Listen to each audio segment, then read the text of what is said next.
수가 더 많아지니라. 32절 한 번만 더 읽으십시다. 31절 시작. 그리하여 온 유대와 갈릴리와 사마리아 교회가 평안하여 든든히 서가고 주를 경외함과 성령의 위로로 진행하여 수가 더 많아지니라. 경외함, 주를 경외함, 성령의 임재로 인해서 두려움이 임한 거예요. 경외함, 임재가 우리 안에 지성소에 출입하는 것과 같은 무거움이 있는 그런 경외함, 그리고 성령의 동시에 우리를 위로해 주심.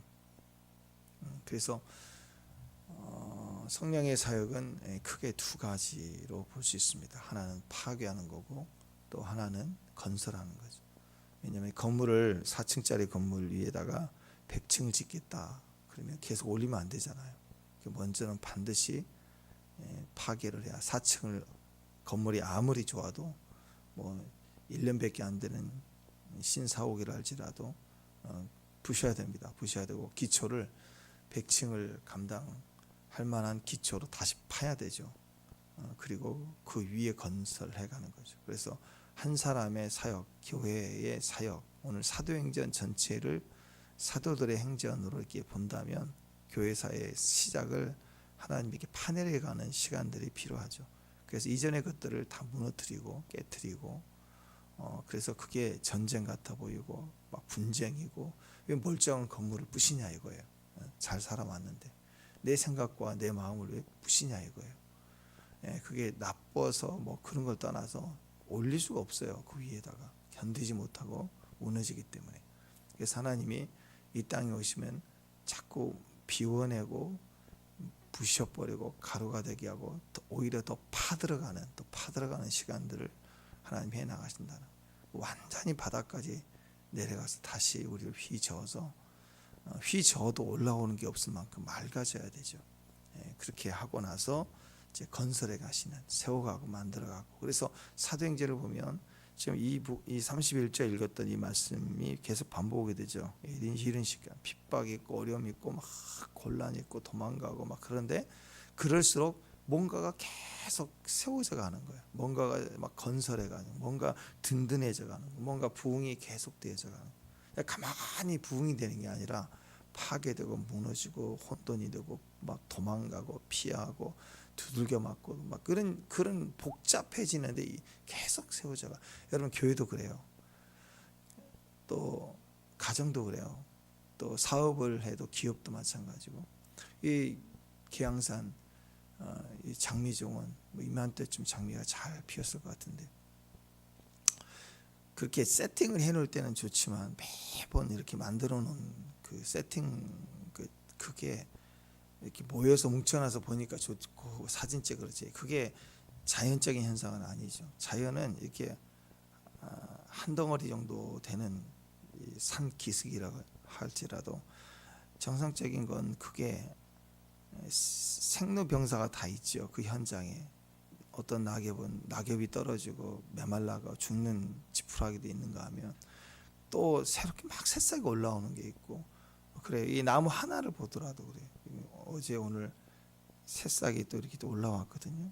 동시에 밑에 보니까 이게 또 며칠 안 되는 건데도 또 낙엽 하나 바싹 말라서 떨어져 있고, 이게 같이 있어요. 자꾸 부패되고 병들고 약해지고 메마르고 죽어나가는 게 동시에 새싹이 일어나고 더 새 뿌리가 내리고, 계속 이게 인생이 그렇게 같이 있는 거예요. 그래서 이게 같이 자라나가는 거예요. 같이. 신앙도 그래요. 그래서 여러분 사업을 시작할 때도 어렵고 부딪히고 무슨 세금은 그렇게 많이 내라고 그러고 보고할 건 많고 막 힘들어요. 그러면서 또 계속 새롭게 부흥이 되고 번성해 가고 하는 일들이 같이 가죠. 가정도 치고받고 막 어렵고 힘들고 겨우 두 사람이 만나서 이제 행복해질라 그러면 또 애가 또 막 또 힘들게 하고 막 그러는 거예요. 또 몸이 아프고. 근데 그게 인생이 계속해서 완성돼 가고 성숙해져 가고 그러는 거죠. 신앙도 마찬가지입니다.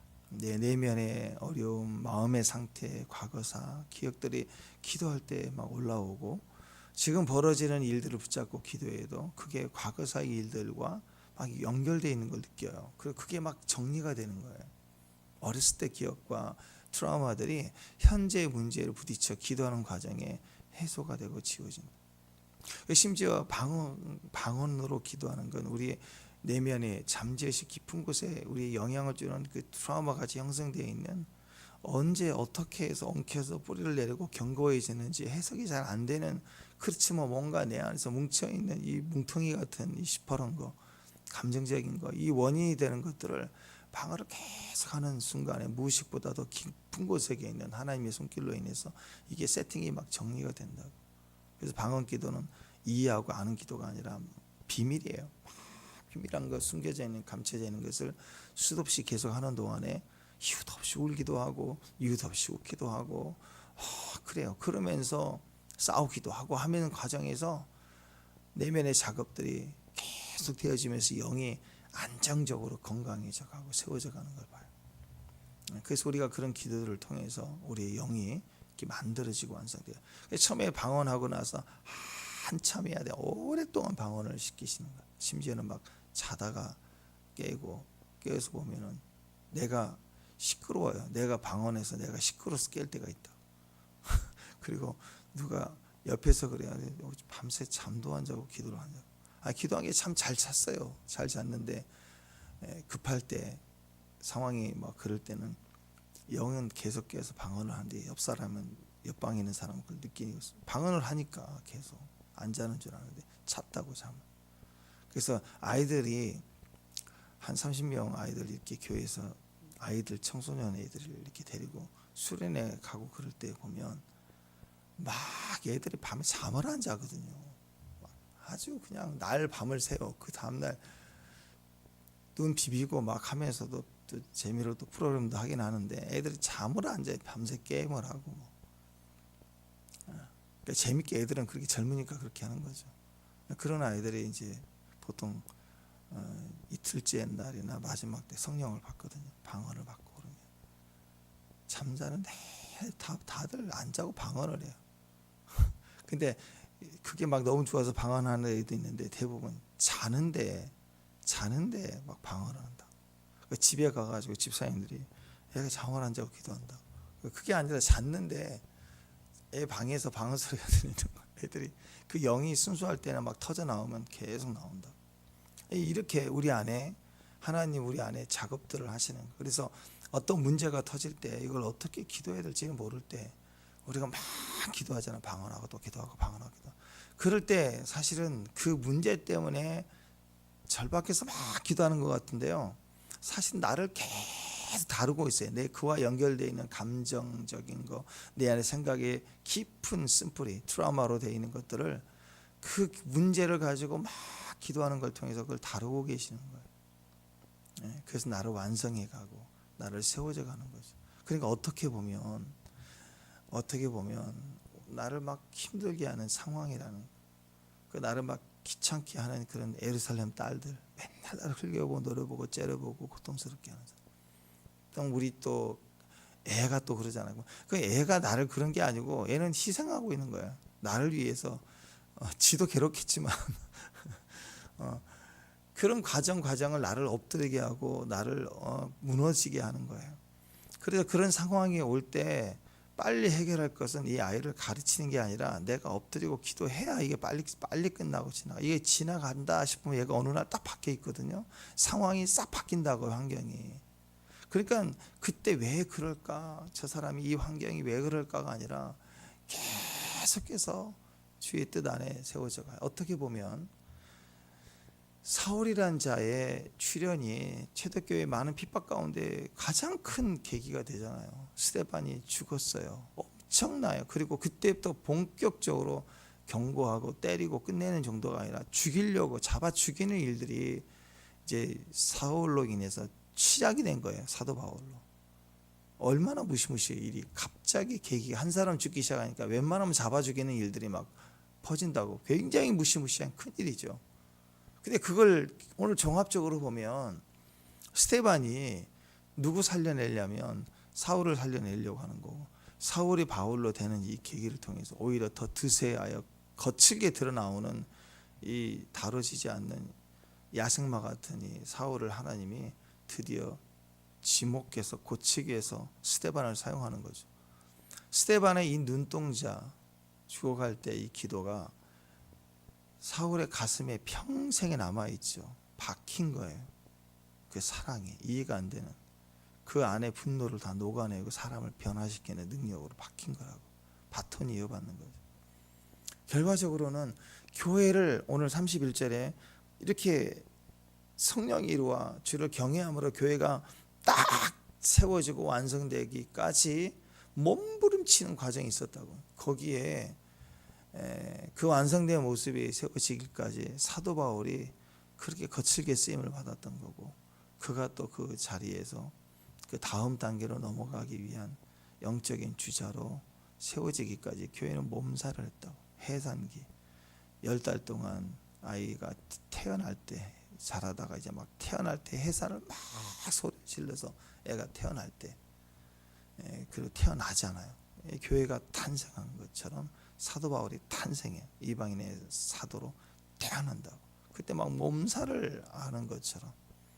그래서 건물이 이제 무너지고 파괴되고 기초까지 파고 이제는 다시 세워져 올라가야 되는 그런 시기에 사도 바울의 모습이 이제 그 과정의 부르심으로 서게 되었다라는 거죠.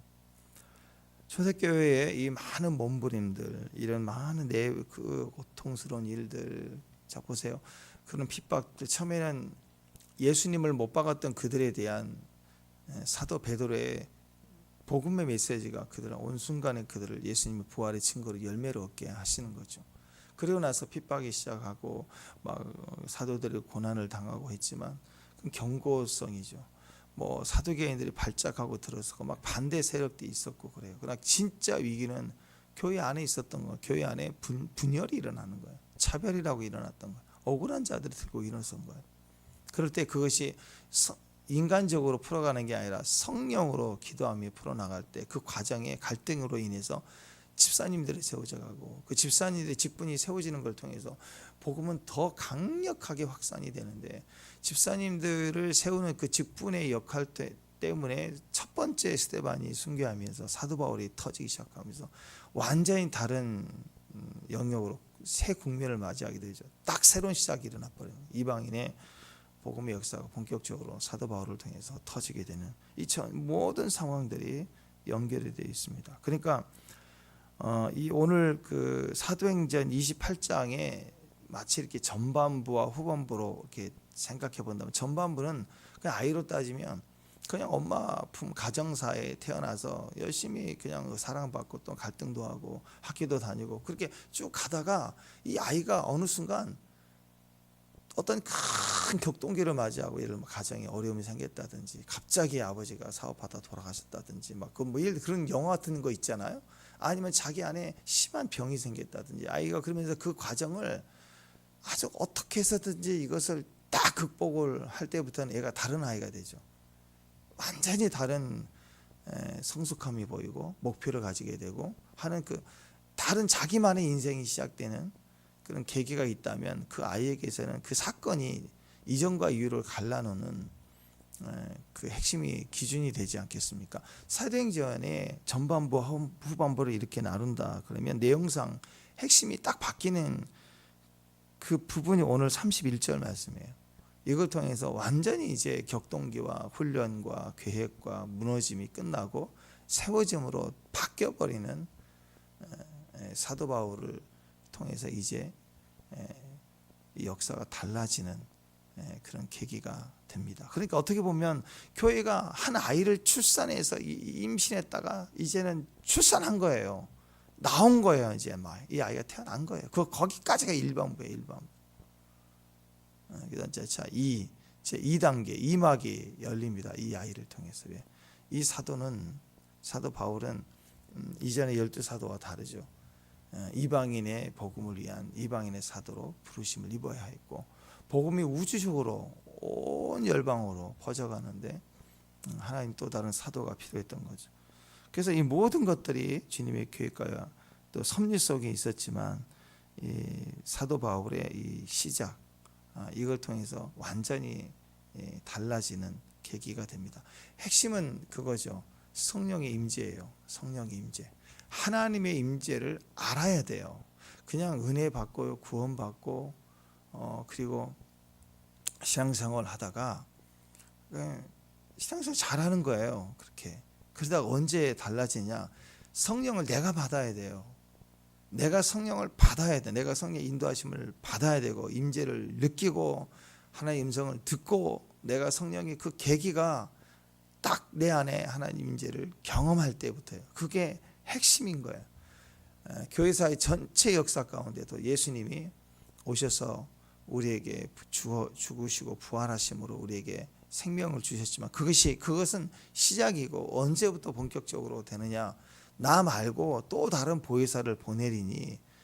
그래서 예수님이 죽으시고 부활하심 이후에 구원받은 그의 종들로부터 시작해서 몇 날이 못 돼요. 성령을 받는다는 약속의 성령을 받을 때부터 사도행전이 시작이 됩니다. 우리 한 사람의 영성에 있어서 성령을 받을 때부터 달라지는 거예요. 성령이 말하심을 따라 기도하고 기도부터가 기도 제목이었는데 기도 제목의 기도가 아닌 거예요. 그냥 성령이 말하게 하심을 따라 말하고 언어 하나하나 우리가 지금 방언을 하면서 때로는 랄랄랄랄 만들고 한 몇 시간 할 수도 있죠. 근데 그 랄랄랄이 내가 하는 게 아니라고 나도 다른 말 하고 싶어도 랄랄랄라가 어떤 분은 그런 고민을 한 적도 있습니다. 목사님처럼 코카콜라 좀 안 해봐. 들어보니까 코카콜라 비슷해요. 남들이 좀 웃기대. 처음에 재밌게 넘어가는데 그 말 안 다른 말을 하고 싶은데 코카콜라 같은 게 나온 거예요. 코카콜라. 근데 그거 바꾸고 싶은데 그게 안 되는 거예요. 그게 내가 정해서 하는 게 아니라고요. 어떤 단어를 주문처럼 반복하는 게 아니라고. 그걸 하라고 그러면 재미가 없죠. 안 되는 거예요. 해보면 알아요. 또 영적인 배경과 또 환경이 달라지면 또 새로운 단어들을 주시고 때에 따라 환경 따라 방언이 달라진다. 이걸 통해서 주님 기도가 전적으로 주님이 나를 인도해 가시는구나. 또 멈추고 싶어도 기도가 안 멈춰진다고요. 기도 제목을 할 때는 시간 딱 1시간만 한다 하면 딱 떨어지거든요. 시간 되면 일어서도 되고 이게 방언이 터지면 이게 안 될 때가 많아요. 저절로 나오고 멈추고 싶은데 억지로 멈추면 일어날 수도 있겠지만 기도줄이 잡히면 기도가 계속 올라오면 끌려가는 거죠. 이끌려가는 거예요. 성령의 인도하심의 시작이. 기도도 달라지고 예배도 달라지고 모든 것이 달라지기 시작하는 거예요. 그게 성령의 임재입니다. 우리 인생도 그렇습니다. 인생을 보면 내 힘으로 도저히 변화되지 않을 것처럼 보이는 것들이 어느 날 탁 바뀌어져요. 똑같아요. 성령이 우리 안에 터치하시면 내 힘으로는 안 되는 거예요. 그러니까 아무리 계획해도 노력해도 애써도 안 되는구나가 계속 확인이 될 뿐이죠. 근데 어느 순간 하늘의 힘이 탁 입혀지면 성령의 임재가 임재하면 그게 탁 터지면 바뀌는 거예요. 환경이 뒤집어지기 시작하는 거예요. 그러니까 성령의 터치가 임하면 변화가 일어나는데 오늘 나와 있는 내용입니다. 31절 한 번만 더 보실까요? 31절 읽으십시다. 시작.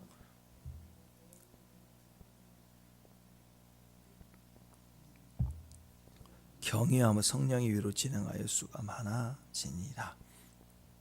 자, 그리하여 온 유대 갈릴리 사마리아 교회가 어떻게 해요? 평안하여 성령이 역사하고 그 중심이 딱 서게 될 때 환난과 어려움이 끝나고 성장으로 들어가는 그 가장 그 핵심이 뭐냐면 성령이 우리 안에 임하시는 것인데 그 성령이 우리 안에 본격적으로 이제 임재하시면 제일 먼저 일어나는 일이 평안함이에요. 평강의 왕이거든요. 예수님은. 그러니까 평안의 영이 내가 너에게 평안을 끼친다. 그 말은 막 노력해서 평안을 위해 찾는 게 아니고 평안을 주신대요. 주님이 평안하고 주시면 갑자기 내가 평안을 느끼는 거예요. 그분 들어오시는 거예요. 평안이 그의 나라가 이 땅에 들어오고 우리 안으로 그의 나라가 들어오는 거예요. 나라가 통치가 들어오는 거예요. 아멘. 평안하시기를 바랍니다. 이 평강의 스피릿 이게 들어와요. 평강을 세상적으로 조금 이해를 해본다. 그러면 세상적 단어가 행복이에요. 성경은 행복이라는 게 없거든요. 행복은 뭐냐면 미래적으로 내가 평안할 거라고 기대하는 어떤 거예요. 올 수도 있죠. 근데 그렇지만 그냥 상상하고 바라는 거예요. 그렇게 행복은 없는 거예요. 우리를 속인다고. 계속 그게 우상과 같은 거예요.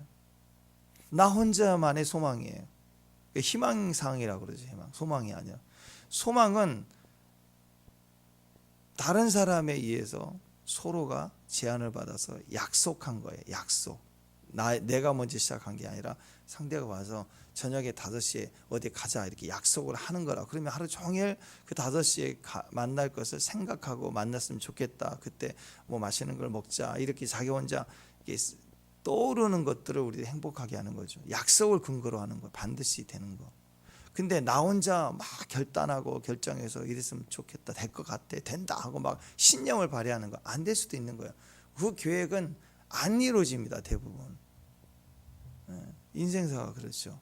그래서 행복은 우리를 속여요. 그러나 평강은 속이지 않아요. 평강은 지금 얻어지는 거예요. 행복은 미래적인 거예요.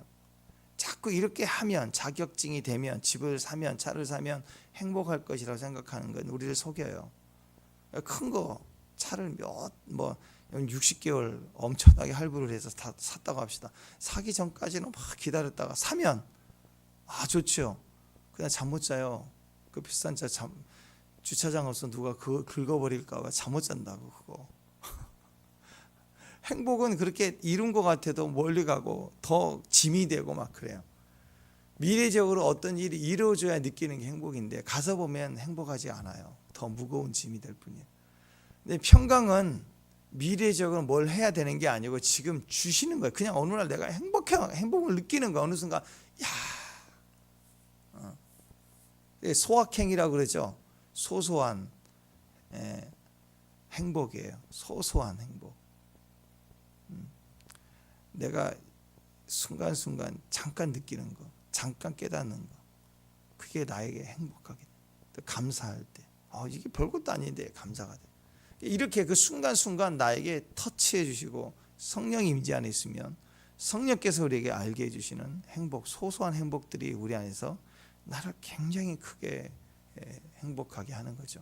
이게 영적인 사람들의 특징입니다. 예수님이 함께 할수록 작은 것들이 가치가 있고 작은 말 하나, 표현 하나가 우리를 굉장히 큰 안정감과 행복이 되게 하는 거죠. 진짜 행복한 사람의 특징은 이렇게 소소한 데 있습니다. 삶의 대부분이 그렇게 그리운 거예요. 여러분 그 노래 있죠. 나의 살던 고향 고피는 산. 그건 동요 아니죠. 아이들이 부를 노래가 아닙니다. 사실은 어른들이 불러야 될 노래 아니에요. 그죠? 거기서 얘기하는 고향이 그립고 나를 행복하게 했던 내용은 뭐 어마어마한 인생의 어떤 큰 일을 이뤘을 때 행복이 아니라 그 지극히 사소하고 평범했던 것이 그리운 거죠. 그게 진짜 행복이니까. 이와 같은 것입니다. 성령이 터치하면 이런 일들이 일상의 모든 생각과 마음이 우리 안에 채워지는 거예요. 그래서 우리가 모든 것들을 넉넉히 이길 수 있는 힘이 되고 지혜가 되는 거죠. 평안이 임합니다. 평안. 그러면 그것이 우리 안에 성령이 우리 안에 역사하고 임재하시다는 증거가 돼요. 이 평안이 임하면 든든히 서갑니다. 내면이 서가고 가정이 세워져 가고 교회가 세워져 가고 내가 섬기는 기업이 막 확산돼 가기 시작해요. 성령의 임재가 있으니까 평안해지는 거예요. 어떤 결과를 만들어내서 평안해지는 게 아니죠. 하나님의 임재가 있으니까 평안해졌다, 건강해졌다, 성장해 간다, 이렇게 표현해 볼 수 있습니다. 그러니까 우리에게 지금 필요한 게 뭘까요? 평안입니다. 그러니까 뭘 구해야 돼요? 성령을 구해야 돼요. 성령을 구해야 평안해집니다. 축복합니다. 성령은 평강의 영이에요. 예수님 평강의 왕이세요. 그러니까 평강이 우리 안에 있어요. 예수님 내가 너에게 평안을 끼치노니, 평안이 우리에게 충만히 임해야 돼요. 그래서 에루살렘 도시도 평강으로 가득 찰 도시, 에루살렘, 샬롬. 그걸 다스리는 왕 이미지로 솔로몬, 샬롬, 여성용, 술람미, 다 단어가 평강입니다. 그러니까 여러분 우리의 이름이 뭐예요? 평강공주. 평강공주예요, 여러분이. 하나님 나라의 평강공주. 평안을 끼치노니. 그럼 어떻게 평안하냐? 하나님 방법이 뭐냐? 성령이에요. 성령을 받아야 돼. 임재 안에 들어가야 돼.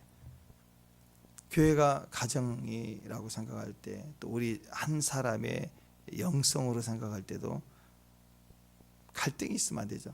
평안이 없어 갈라지고 분쟁이 있고 원망하고, 그럴 때 무엇이 우리를 일으키느냐? 성령이 임하면 이 모든 것들의 새로운 시작이 되고 오히려 더 강해지고 덮어지고 회복이 되죠. 그러니까 평안을 위해서 성령이 필요하고, 성령을 위해서 뭐 했어요? 사도행전 시작할 때 뭐 하라? 몇 날에 뭐 하라? 기도하라. 그래서 우리가 기도하는 이유는 문제 해결이 아니라 성령을 더 충만케 하고, 성령 충만 받으면 평안이 오고, 평안이 오면 모든 문제를 덮어버립니다. 완성해버리고 새로운 시작을 이루어내는 거예요.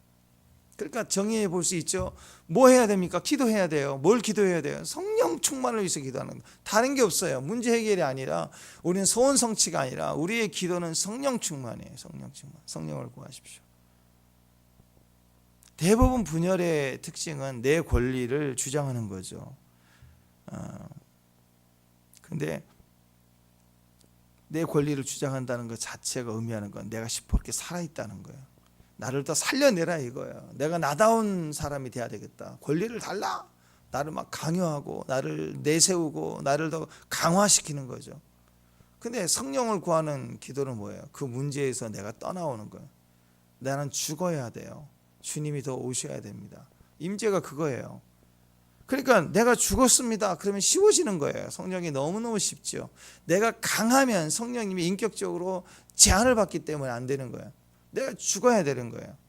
그래서 우리가 하나님 앞에 가는 기도의 모습들이 이렇게 달라진다라는 거죠. 내가 강화되면 강화될수록, 한 번 내가 이것은 나의 권리를 주장하기 시작하면 한 번으로 끝나지 않습니다. 이것도 주장하고 저것도 주장하고 계속해서 우리는 나를 강화시키는 거예요. 이런 요구를 하면 할수록 내가 강해지는 거예요. 점점 강해지는 거예요. 내가 행복할 수가 없어요. 행복은 내가 무너져 가야 돼. 내가 없어져 가야 행복하는 거예요. 원망이 나오고 소원하고 불평이 나오고, 들어보면 억울해요. 괜찮은 것 같은데 계속 억울하대. 들어보면. 근데 그 사람은 억울한 게 아니라 주변이 또 다 같이 억울해요. 다. 그러니까 한 사람이 시퍼렇게 살아 있을수록 주변이 다 억울해요. 힘들어지고.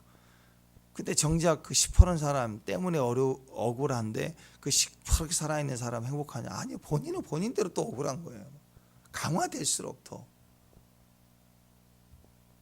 이게 공동체 안에서, 또 한 가정 안에서, 한 개인의 인생사에 있어서 힘든 이유에 내가 무너지고 깨지고 파괴가 될수록 주변이 살고 같이 사는 거예요.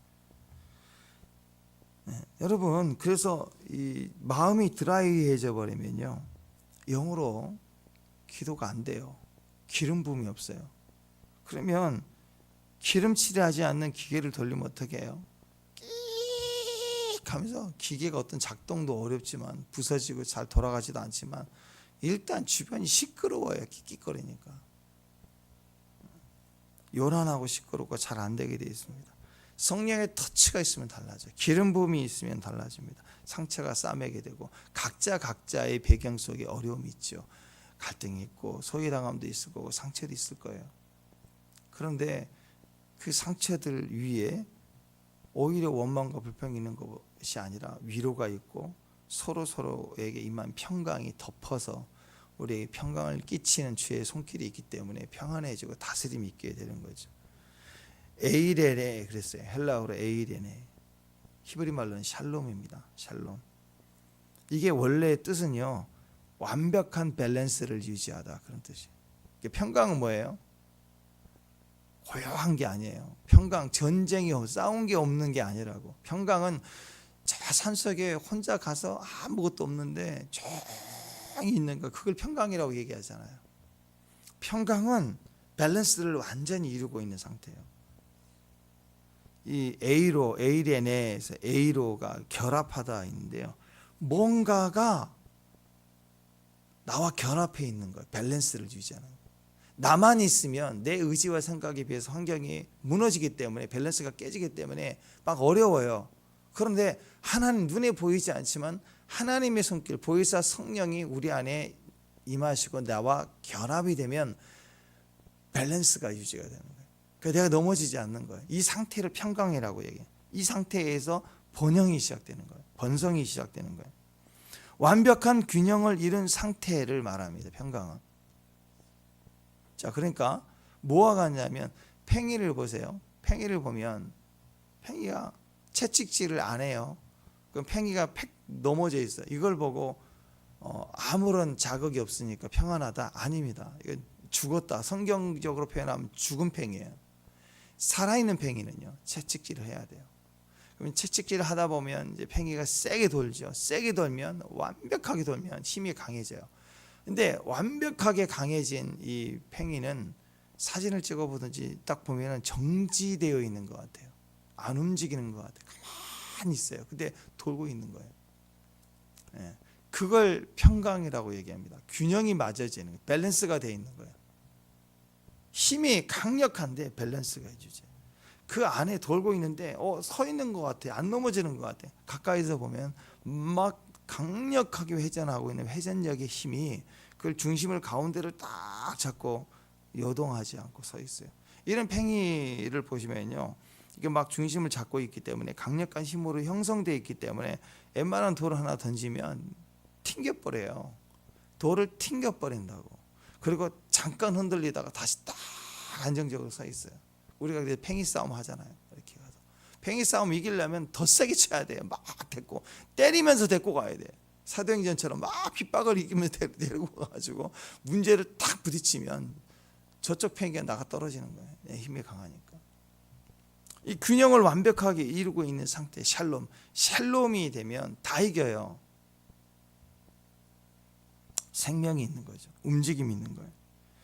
또 자전거를 탈 때도 그러죠. 자전거도 가만히 있는 걸 우리가 평안하다 그렇게 얘기하지 않죠. 평안함은 자전거를 타고 막 페달 돌리고 달려가면 어떻게 서 있어요. 두 바퀴인데 서 있는 것 같아. 근데 좌우로 쓰러지지 않죠.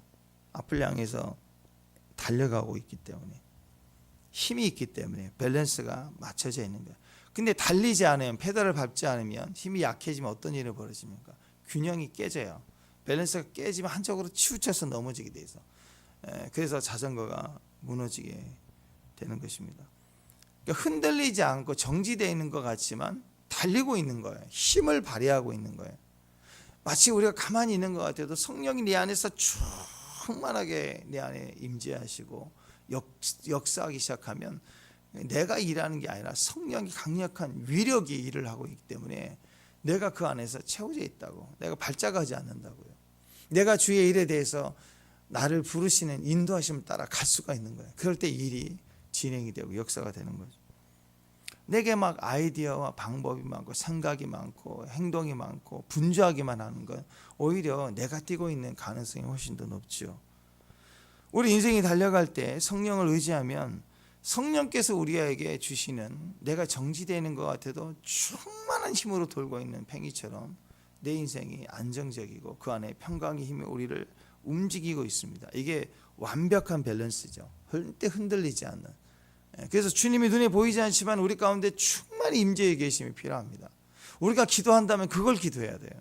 어떤 돌이든 어떤 장애든 어떤 환경이든 나를 인도해 가실 때 흔들리지 않고 정확하게 인도함 받을 수 있는 힘, 그게 성령을 통해서 우리 안에 임하면 그게 되어지는 것이죠. 임재가 없으면요, 나 혼자예요. 그러면 임재가 점점 약해지면 팽이가 흔들리고 막 춤춥니다. 자전거가 하고 흔들리기 시작해요. 바람이 오면 못 진행이 안 되는 거예요. 내 인생이 막 흔들리고 막 어려워집니다. 무슨 뜻입니까? 지탱할 힘이 없는 거예요. 지탱할 힘은 내 힘이 아니라 성령님이 계셔야 되어지는 거예요. 성령이 강하면 내가 조용히 있는 것 같아도 강력하게 움직이고 밸런스를 유지하게 됩니다. 근데 벌써 성령이 떠나가시고 임재가 약해지면 밸런스가 깨져요. 똑같이 종교생활하고 교회 왔다 갔다 하고 다 하는데 뭔가 자꾸 불안해요. 자꾸 계획을 세워요. 또 안 했다가 막 많은 생각들이 오기 시작하는 거예요. 밸런스가 지금 깨져가기 시작하는 거예요. 자, 성령이 우리 안에 충만해지면 어떤 도전과 어려움 속에서도 흔들리지 않는 마음이 생기죠. 담대함이 생겨요. 그게 밸런스가 있다는 뜻이에요. 근데 밸런스가 무너지면 이제 흔들리기 시작합니다. 환경은 그렇게 변화가 일어나지 않아도 내가 밸런스가 깨지는 순간 나는 이미 무너져 가고 있는 거예요. 그러니까 기도는 이때 필요한 거예요. 문제 터질 때가 아니라 벌써 내가 밸런스가 깨진다 싶을 때 그때를 놓치지 않아야 되죠. 그게 진짜 기도하는 사람의 특징입니다. 그래서 어떤 일이 있고 없고가 중요한 게 아니라 기도의 시작이 아니라 내 내면에 평강이 없으면 밸런스가 깨지는 거예요. 뭔가 내 안에 성령 임재가 약해지면 벌써 기도가 위기를 당한 거죠. 절대적으로 주님을 매달리고 기도하는 거예요. 우리 몸도 그렇습니다. 건강해 보입니다. 뭐 헬스를 하고 막 운동을 해서 튼실해 보이고 그래요. 그런데 갑자기 밸런스가 깨지잖아요. 자기는 알아요. 그러면 등치는 커도 이 병이 시작이 돼요. 몸의 병이. 그래서 여러분 그 운동하는 사람들이 건강을 한 게 아니고 시합을 하는 사람들 보면은 몸이 막 엄청나잖아요. 이게 밸런스를 다 깎아먹고 하는 분들 너무너무 많아요. 그래서 시합 나갈 때마다 막 몇 달씩 운동하고 끝나면 다시는 하기 싫다 그래요. 밸런스를 깨는 거거든요. 음식을 조절하고 못 먹고 그것만 먹고 운동도 그것만 하고 고통스럽게 그 과정을 겪어요. 때로는 약물을 하기도 하고 그것 때문에 몸이 막 파괴되고 스테로이드 맞아가지고 막 당뇨 생기고 혈관 문제 생기고 속은 막 혈관이 다 파괴됐어요. 그래서 그냥 몸이 고장나 버린 사람이 되게 많아요. 일찍 죽는 사람도 많고 심장이 커지고 배가 부르고 간이 붓고 그래서 겉은 막 멋있게 화면에 사진 찍는데 그거 선수생활 맹렬하다가 사람 몸 완전히 바보 돼버려요. 그런 경우가 너무너무 많죠. 뭐가 깨져서 그래요? 밸런스가 깨졌어요. 병이라는 단어가 그렇지 않아요. disease, 영어로 보면 disease. 이 단어를 분해해 보면 앞에 dis, is거든요. is는 쉽다, 뭐 그런 뜻이잖아요. 쉽다, 평안하다 이런 게 is. this라는 단어가 뭐예요? 반대, 부정이잖아요. 쉽지 않아요. 평안이 깨졌다는 거예요. 그게 질병이에요. 질병의 이 단어의 의미는 깨진 거예요. 밸런스가 깨진 거예요. 그래서 육체의 병이 오기 전에 항상 마음의 병이 먼저 온다 그러잖아요. 뭔가 깨진 거예요. 잠이 깨졌어요. 밤에는 잠을 자고 낮에는 일해야지 하는 게 뭔가 깨져요. 관계에서 심한 마음이 균형이 깨져요. 실망이 와요. 막 이런 부분들이 깨져나가고 사회적인 자연적인 균형이 깨지고 그래서 보통 환절기가 되면 기침이 나고 쉽게 감기가 드는 이유도 그런 거 아니에요. 환경이 급하게 밤과 낮이 확 갈라지고 내가 거기에 적응이 약해지고 같이 밸런스가 심령이 약해지면 그냥 그때 깨지는 균형이 깨지면 내가 금방 증세가 나오기 시작해요. 그래서 어떤 분은 삶에서 스트레스를 받으면 스트레스가 우리 안에 혈관 사이 내벽을 스크래치를 낸대요. 이게 크랙을 만들어낸대요. 갈라진대요.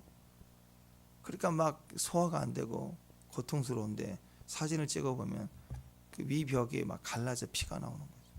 이게 반복되면 막 심장병 걸릴 것 같고 염증을 계속 달게 되고 계속 힘들고 어렵고 뭐예요? 면역이 깨졌다 그러는데 사실은 영적으로 해석하면 일종의 면역이 깨졌다는 것도 밸런스가 깨진 거죠. 원래 내게 준 규칙과 기준이 깨진 거예요. 이 모든 것의 시작은 성령입니다. 하나님 앞에 가서 성령 충만함을 내가 경험할 때부터 내 영이 안정감을 얻고 영이 세워질 때 마음이 정신이 밸런스가 깨진 게 회복이 돼야 돼요. 그리고 육체까지 모든 균형이 이루어져 가야 됩니다. 이게 얼마나 중요해요. 그 당장 눈앞에 있는 문제 부딪혀 해결하고 핍박이 온다 그래도 피하려고만 할 게 아니라 이 균형을 이루어가는 과정이 너무너무 중요한 거예요. 사도 바울이 드디어 이제 막 바뀌었기 때문에 교회가 당혹스러웠지만 세상으로 볼 때는 얼마나 화가 났겠어요. 사도 바울을 죽이려고 들잖아요. 이 밸런스가 이제 막 깨진 게 다시 회복되는 과정에 사도 바울이 제 자리를 찾아 들어가기 시작하는 거예요. 에스겔 골짜기에 죽은 뼈다귀, 마른 뼈다귀들이 막 쌓여 있는데 생기야 불어와라 그랬죠. 기도가 있고 생기가 불어와서 그 골짜기에 호흡이 들어와요. 훅 하고 들어오니까 그 호흡이 생기로 인해서 뼈들이 자기 뼈를 찾아가서 탁탁탁탁 딱 맞춰지죠. 맞춰져야 돼. 뼈가 맞춰지고 거기에 근육이 생기고 힘줄을 섰고 사람이 완성이 돼가는 거예요. 교회도 그렇고 인생도 그렇고. 우린 기억해야 돼요. 하나님 우리를 만드실 때 그 코에 호흡을 훅 불어넣으셨어요. 우리 안에. 우리도 지금도 성령이 훅 불어넣었을 때 내가 나다운 시작을 할 수가 있는 거예요. 내 자신의 밸런스를 회복해야 돼요. 성령을 받아야 내가 밸런스가 회복이 돼요. 내 인생에 내 영혼에 자기 중심을 찾기 시작하는 거예요. 성령을 주신다. 기도하면 주신대요. 기도하면 주신다라고 하는 하나님의 그 메시지는 기도 같아. 너희가 악할지라도 그 자식에게 좋은 거 줄 줄 알거든. 자식이 생선 달라는데 뱀 줄 부모가 어디가 있냐. 그렇죠? 그러면서 하시는 얘기가 너희 아버지도 그렇다. 너희가 구하면 좋은 것을 주시겠다 그랬지만 또 다른 구절에서는 성령을 주시지 않겠느냐 그래요. 왜? 좋은 것의 핵심이 성령이니까. 성령을 받으면 다른 모든 밸런스가 회복이 되면 다 좋은 열매로 다 주시는 것이 돼요. 그래서 진짜 기도는 성령을 구하십시오. 성령을 기다려야 돼요. 성령 충만함을 받으면 평강이 임하고 밸런스가 회복이 되면 모든 것들이 더하리라. 이 모든 것을 너에게 더하리라. 그의 나라와 의를 구하라. 그 말이 뭐예요? 밸런스가 회복돼야 된다. 하나님이란 밸런스가 있어요. 보이지 않는 영적 영역에 기준이 있어야 돼요. 그럴 때 내 인생이 세워지고 안정이 되고 뻗어나가는 거죠. 절대적으로 우리가 사도행전 행하면서 우리가 구해야 될 게 성령입니다. 성령 충만함. 성령이 말하게 하심을 따라 말을 하고 성령의 생각을 하고 성령의 생각 나게 하심, 성령의 감동을 주심, 성령이 인도해 주심을 따라 구하는 기도로 성령 충만한 저와 여러분, 그래서 그런 성령의 사람들이 되시기를 주님의 이름으로 축원합니다. 기도하겠습니다. 하나님, 우리가 지칠 때, 어려울 때, 문제 당할 때, 고난이 있을 때 그거 하나 이겨내기 위해서 기도하는 그런 모습에서 이제는 오직 성령을 사모하고 그의 임재를 구하고 그 음성 듣기를 원하고, 그래서 주 앞에서 항상 주님과 동행할 수 있는 성령의 사람 되게 하옵소서. 우리 깨어진 내면에 밸런스가 있습니까? 오늘 성령으로 충만하게 임재하여 주셔서 그것이 회복이 되고 유지되고 균형을 이루고 면역이 회복되고 내면에 담대함이 세워질 수 있도록 주께서 도와주옵소서. 예수님 이름으로 기도합니다.